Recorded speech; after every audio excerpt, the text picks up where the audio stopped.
Magluluto ako ng antak.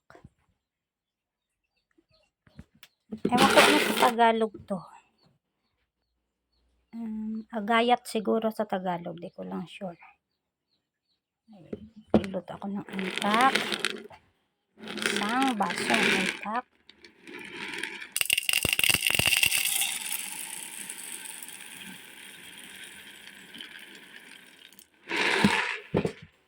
Okay, isang basong antak.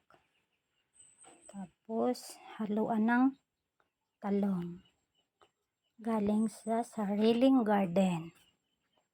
Malunggay at saka alugbati. Galing sa sariling garden. Tapos, haluan ng beef tapa. Kalabaw. Kalabaw siya na beef.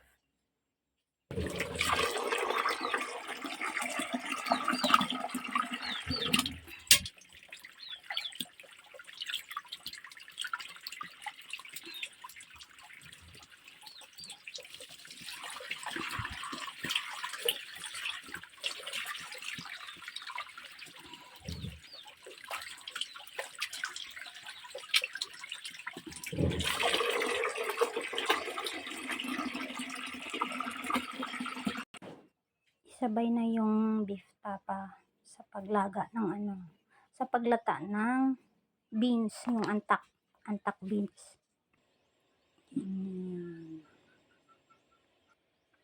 Panghapunan nito, kaya ngayon pa lang, tanghali pa lang, lutuin ko na. Kasi matagal siyang maluto. Pag gusto nyo mas mabilis maluto ang beans, igisa nyo na lang. Igisa nyo, ihalo-haluin sa mantika. Para mabilis siyang maluto. Mabilis siyang maluto, pero ayaw kong gamitan ng gisa-gisa, kaya ito na diretso na kasi mantika ang beef, di ba? Kaya diretso ko na ilaga.